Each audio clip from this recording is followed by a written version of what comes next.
His world is on the water, with rod and reel in hand. His world is in the wilderness, to the far ends of the earth, seeking adventure and bringing it to you in the outdoor world of Castaway Coolers.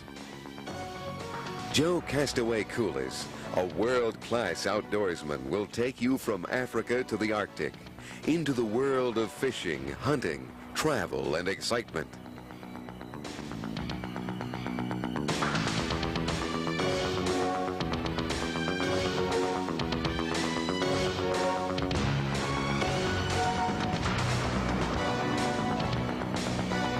Now you're invited to come along and experience for yourself the outdoor world of Castaway Coolers.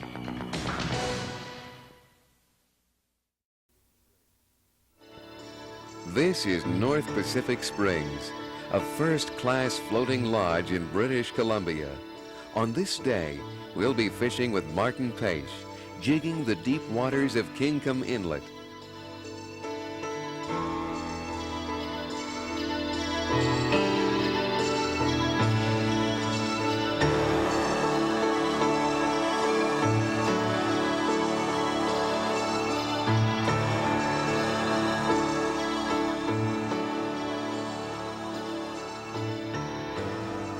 We're fishing with flutter jigs right now, a couple of different kinds. These jigs simulate a wounded bait fish by traveling up through the water in a spiraling motion and then fluttering back down. What we're doing is covering a variety of different depths and different areas by locating fish or bait fish on the sounder if we can, and then dropping our jigs either slightly underneath them or above them. I don't usually like to work a jig right through the middle of the school of bait fish because you end up snagging bait fish. What we'll do is use the tide to move us along in front of this wall here, hopefully keeping our lures down at the depth at which the fish are feeding. And usually you get a pretty solid strike on a jig, but it's always a good idea at any kind of a tap or bump or hesitation to set the hook. Another thing salmon will do when you're fishing jigs like this is they'll take the lure and come up with it. So you get slack line, Yeah. And then it's a question of reeling as fast as you can and setting the hook hard when you catch up with the fish. Yesterday I caught up with one, the swivel was already out of the water and set the hook, 3 feet under the boat, really. Yeah, Wow. It was a surprise to me too that he was still on there. But they will come up quite quickly with it, You see it when there's lots of people jigging together. It's a more popular method of fishing in southern British Columbia. The Georgia Straits and in around the Gulf Islands, areas like that. And you'll sometimes see people that will be reeling as fast as they can and a fish will jump with the lure hanging out of its mouth beside their boat. Wow. They come right to the top. So we're fishing, what, 140 feet or so now? Yeah, and we should be staging our depths. Like I'm down around 100 feet right now, and then we need, to keep the depths a little bit different, so we're covering okay. different depths. I've got 60, Dennis. You're 70. Yeah, so that's ideal. Now, it's a quick motion like normal jigging, or is there a different? Well, it's a more of a steady movement, about 2 feet, 3 feet up, and then drop your rod tip just enough to generate slack so that the lure can flutter freely. You don't want to be piling up a whole bunch of slack, because if a fish hits it on the way down, which they quite often do, you aren't going to catch up with it in time. Okay. It is a chunk of metal, and the fish will grab it and spit it out as fast as they can. It's not like the herring baits that you were using, where the fish will actually eat the bait. With jigs, they tend to hit it and then spit it as fast as they can. That's why the hooks have to be really sharp as well. I'm going to have to move us a bit here now. Okay. One of the things we do have to do a lot of moving. Yeah. In and out, and let the tide drift us a bit. But once we get out with the lines getting at a big angle, another thing to do is to reel in when your line starts having a big, because we can still fish this depth actually. Just reel in and drop your line back down, because you want to keep your line as near vertical, as close to vertical as possible. It's really important. Yeah, it looks like this one has been. Well, that's hit a few fish. Yeah. That's the Z jig. Green and white. This is the zinger right here, the sight attraction. That's why I always try and use one of these. Although I found that as far as getting fish is concerned, this one, and Dennis's jig are all about the same. Oh, okay. But that one there has caught quite a few fish already this season. It seems to be the hot color in here. All right. Lime green. Starting to drizzle a little here. Yeah, I got one on the way down. Oh, here he is right here. Boy, say, it stopped it. I said, wait a minute, I can't be bottom yet. That's the next one.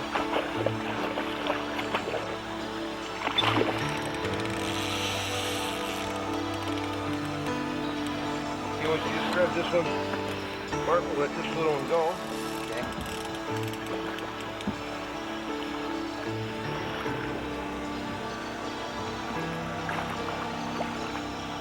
Try not to let him out of the water. Do you want me to bring him in the boat? No, you don't have to. You can just let him go free. Off he goes. Swimming under the boat. Alrighty. That was a nice fight. Oh, yeah. That was really good. Like you were saying, it's going down, and I'm counting, and I'm down to 30, 40 rather, and I thought something's wrong. It just stopped. It's got him. He came up a ways on you, too. I saw you reel on him. Yeah, because then I had to really reel to get on him. Oh, shoot. Oh, I just lost. Oh, I know what. We're into dogfish. Yeah. Get him up. Oh, he's not into dogfish. Oh, him barking. Oh, that's not a dogfish. I got him back. Right. Double header. Oh, stronger. Big. Yeah, he's up there. You want me to net him for you there? Clinic? Oh, he's not ready. Quite ready. Oh, wow. Yeah, this is a big fish. Oh. We're on to a double header here, guys. Oh, gee. Oh, he's coming up. Mine's going to the bottom. Look, he's trying to perfect shot. Where are you? Okay, I got him here. That's about a 10-pounder, wouldn't you say? Beautiful fish, aren't they?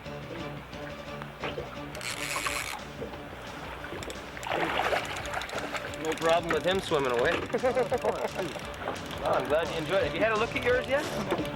This thing, I haven't done much with this thing. He came up to the top a little, came near the boat, and then just buried it. Wow. This is fun. I like that. Huh? God, this is fun. I like that. Just cruise around. When you start running, then you really run. Here he goes. He's kicking on the afterburner. I guess he doesn't like that hook. Wow. You got a big fish on here. No doubt about that. I think I'll just back the boat off. Yeah, maybe a little bit. Boy, they can. So you got the lighter line on there now, so it's, you can't use as much drag as you normally use on it. Yeah.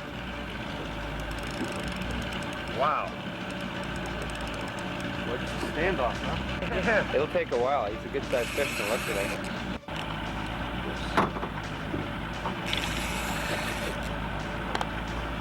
Wow.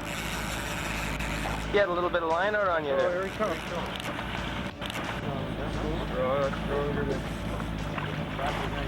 Okay. Right. God, is that fun on light tackle. Well, look at that. The jig popped out as he came into the boat. Wow. Oh, wow. This fish has been hit by something. Look at him. Look at his tail. Oh, my. Oh, yeah. Holy cow. Look at that. Can you imagine he swam like that with a tail like that? It's awesome, isn't it? Yeah. He fought a lot stronger than the size. Oh, definitely. Oh, yeah. He's a heavy fish. Plus, the thing about Kinkum Inlet is you never know. Yeah. You never know until you get him out. We've done this lots of times. This is no surprise to me. God, I can't believe a 20-pounder on this light tackle. Yeah. Light tackle. Gee. Oh, we'll have a chance to get one of these today. Well, we can bonk that one if you want. Yeah. I think we should now that we've played him for so long. Yeah. He's spent, and we'll. He's just about the right size for eating, actually. Yeah. That was 2 on at once. You had I missed one and got one, and you got one. Well, I had one too. Yeah. I broke mine off. Yeah. I don't know. I must have had a faulty knot there or something. That's why I didn't know if ours were tangled, because mine felt really strange. So did mine. Well, that's why I thought it was dogfish. That's why I said dogfish. Yeah. Because mine was a funny kind of a bite. Oh man, strong. Ooh. That was a good fighter. That was a really good fighter. I was impressed with that. Yeah, he really fought. Hard to believe a fish that size put on that kind of a fight.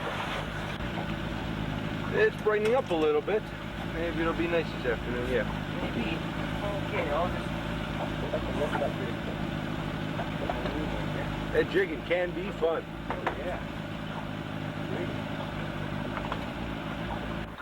Having a good sensitive rod's really important for jigging. You know, these are IMX graphite or IM6 graphite, so they're about as sensitive as you can get. But got one? You got one, you got one, you got one. There it is. Right on top, 10 feet.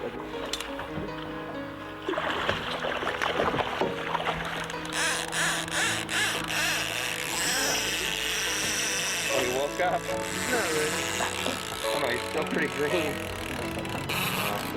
No touching rock. This fish wants to find a little bit deeper water than that. Get him over here, yeah? No, I'm not.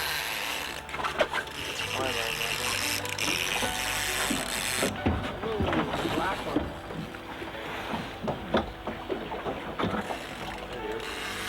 You know, you want him netted. Yeah, as soon as you can get him in the net, I think. All right, one net.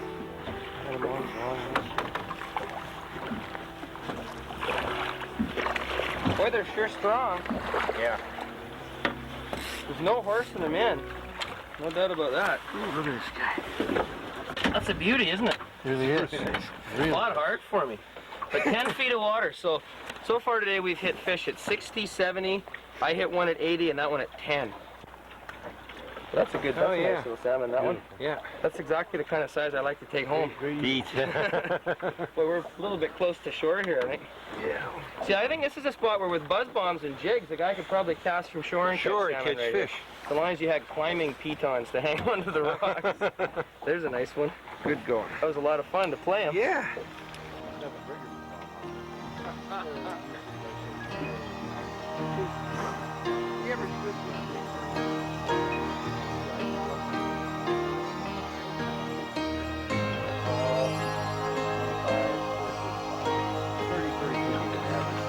That's good for a spring fish, but Yeah, we got last year. Oh, we get last year with Derby when it was 49. yeah, I took a 45 out of the gap last May. Spring? Yeah, May 16th, took a 45 out of the gap. There was a 54 taken here 3 years ago in May. In May? Yeah. That would be a 70, 80 pound fish by the time it's fun. But remember, 80 pound fish come out of here. There was an 80 pounder caught in the Wakeman River last fall by an Indian in a gill net. That's the river at the head of Wakeman Sound there. Yeah. There's 80 pounders that swim up this inlet. There was a seine where we fish in July and August, Blackfish Sound. Last year, me and a couple of the other guys were talking to a seine boat captain in Alert Bay, and there was a 104-pound spring seine off Hanson Island. Yeah. Oh my gosh. The biggest officially caught one came out of Rivers Inlet in a gill net, and it was 126 pounds, officially weighed at a fisheries research station. Oh. The guy that ran the gill net got it mounted. You can see the mount is down in Vancouver. You can see it. Pretty awesome looking fish, 126 pound spring. Comes up to about here on me. Caught in the springtime. No, that was caught in June, but that's when those fish come back. Marking something at about 60, 70. That's salmon. That's definitely salmon. If you're not at 70, you should be. Yep, there he is. There he is. On the sounder. Yep. I said, there he is. If you're not at 70, I says, I'm at 70, and I no sooner said that. Oh, he's coming up. Not a really big one, but it's a nice one. That was great. That was good. He's a littler guy.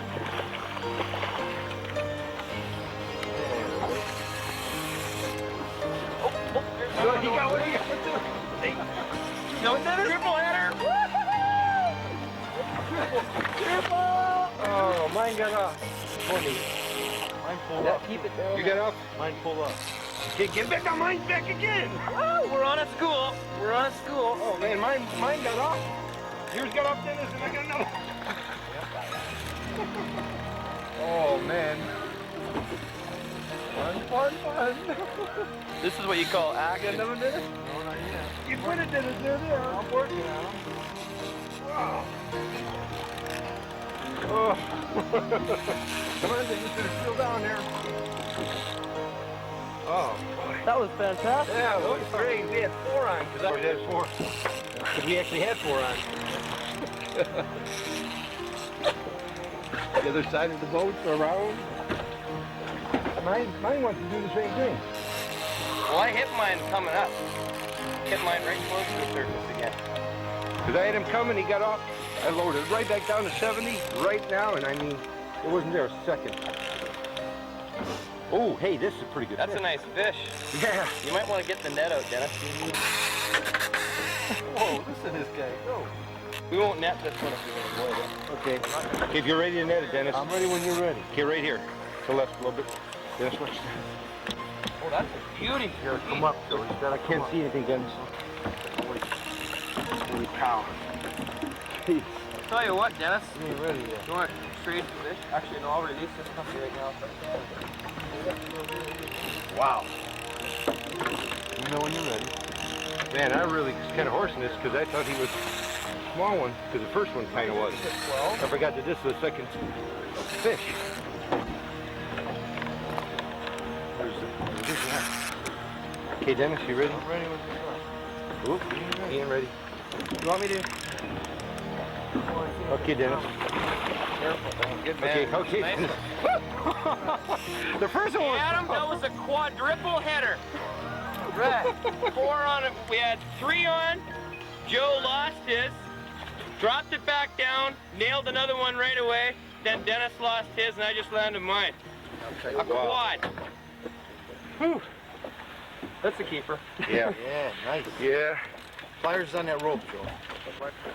See, I was kind of horsing it because the first one was a smaller fish. Man. Yeah, we just finished off with a quadruple header. Oh. Lost one, let one go about 12. Nice fish. Just put one in the boat about 15 and Oh, lost the 4th one. that is neat. We got 4 in the boat now. Hard to take. That was a blast, Joe. Where you going? There you go, Joe. There you go. Oh, talk about action when you lose a fish and pop another one back right away. Holy. That was excellent. Whew. Really good. Well, when I knew, thanks, Dennis. Get another one. When I knew they were at that depth and there were fish, there got to be another one down there. I mean, I went back to 70 as fast as I could. It got to 70. Pow. There he was. Right. Really important when you bring your jigs in after landing a fish to check all your knots and line carefully. One of the things that can happen with these, and I haven't done it here, which isn't a good idea, but there's a type of hook that's been specifically designed for jigging, and it's on these 2 jigs, and I should have one right here. It's called a buzz bomb hook. What happens is when you're playing the fish, if the fish twists around, your line gets jammed up in there. Okay, that flattens out the line, and it's going to create a weak spot, and I can feel a couple of them in there right now because that's how that fish got away. It twisted off like that. With the buzz bomb hook, it's welded all the way up to the end. So if the line gets jammed in there, it's not going to flatten it out. Oh. Okay, and that's why I'm going to change these hooks over right now onto a buzz bomb hook.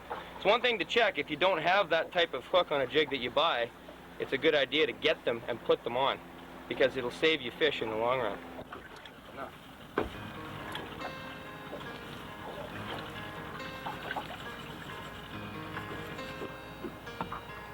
Jigging is a type of fishing that allows you to use a bit of strategy in the way you go after the salmon. We've been using the graph here quite effectively in that we've been marking fish in the mid-depths, bringing our gear up to them or dropping our gear down to them, and I've been pretty consistent in hitting them, wouldn't you say, Joe? Yeah, definitely. Another thing, you've got to keep your tackle in good shape and keep on top of the fish. Those are 2 other things that are very important. We've been sharpening our hooks constantly while we're fishing here. Because sharp hooks mean you're going to set the hook on more fish. Yeah. Checking for knots in the line and keeping ourselves positioned over the fish by using the graph. Like I've been noticing that we've been getting most of our hits when we've got under 200 feet of water under our boat. The minute we get out over 200 feet deep, I'm pulling us in shallower again. So that kind of strategy, keeping yourself on top of the fish, using your chart and having faith in your chart will put you into more fish while you're jigging. Yeah, because I noticed that one time you saw a fish at 10 feet, brought it up to 10 feet, hit the fish. That's right, And other people are sitting there looking and say, oh, there's a fish at 10 feet, and never do anything about it. Well, exactly. If you're confident and have confidence in your graph. If you don't believe it, they'll say, oh, that's right. If you have confidence in your graph and you trust it, it'll put fish on for you. Yeah. Salmon look pretty specific on a graph like this. I pointed out the marks to you, and maybe we'll see some more, and I can stop it. And when you see a salmon, there's no mistaking it. And trust it. Come up to it, and look what happened there. Yeah. Yeah. If you're not, if you're not at 70 feet, you should be. I am. Fish on. I mean, that was a perfect example of that. Varying our depths is paying off for us too. I've always been fishing at 80. You seem to be around 70. Dennis is at around 60. Just that, they're still visible. I would think that one fish sitting in the middle could probably see all three jigs, but there's enough of a spread to increase the range of attraction on our baits. Now it's even better. We've had another boat pull alongside. The more, like, it's a case of the more the merrier. Here we go, here we go, here we go. Oh, double! Oh, triple. Ah! Huh? Oh, there we go, triple! Oh, I lost mine. How big's that one? A couple shakers. Couple little ones. Geez, I hit and lost 2. Really? Yeah. Run a little bit. Yeah, this has got a good size one on there. That's not too bad. Compared to the one I just released to this. Yeah.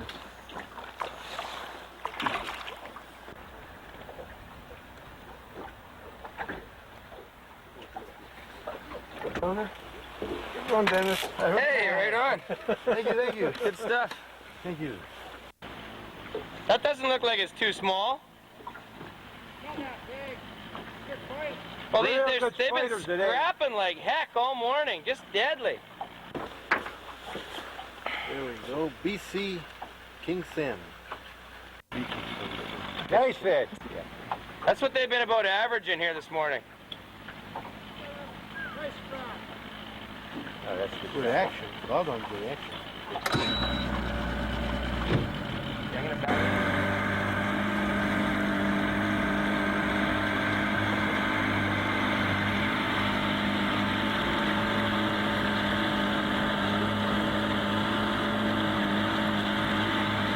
Couple small ones. You get to reach that 14.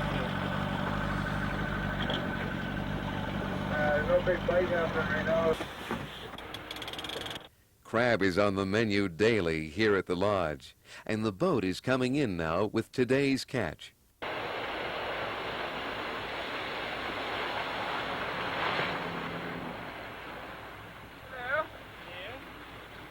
How's the crabbing? Very good, actually. Yeah? You got a big boat full of them there? Let's see one. Let's see one of your crabs. Grab a biggie.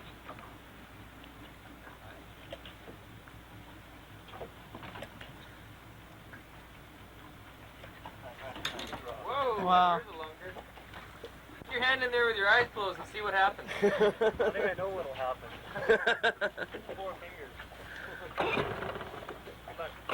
Thanks. That's a pretty fast boat you got there.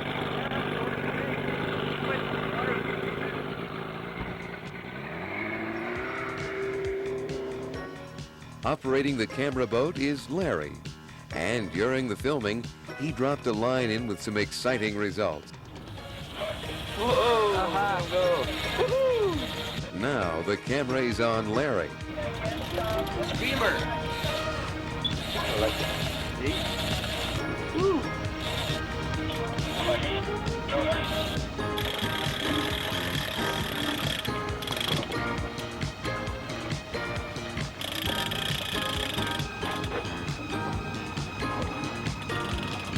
What, 12 pounder?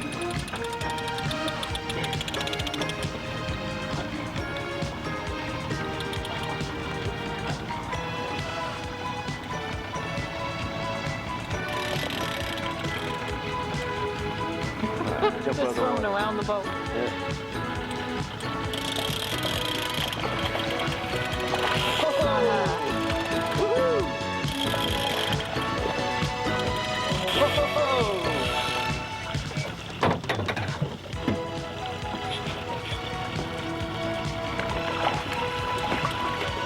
go. Good going, Larry. Bad one. 14 pounds?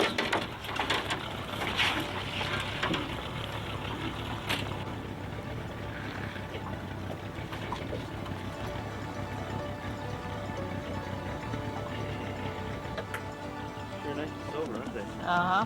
Nice fish. Congratulations. Thank you. Get another one. Oh yeah, he came back. Oh, the smaller ones. Ooh, maybe not. He hit it, missed it, came back. A little one here. Scrappy one. Yeah.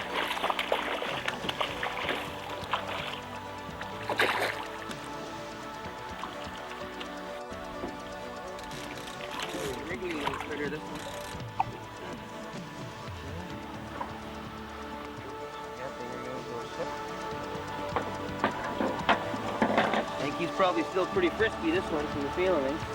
Oh, there he goes. Pretty good, so. Yeah. Let him grow up and become a big one. Oh, next year he'll be a good size, that one. He'll probably be 15, 18 pounds next year. We'll catch him then. It's always fun letting him go.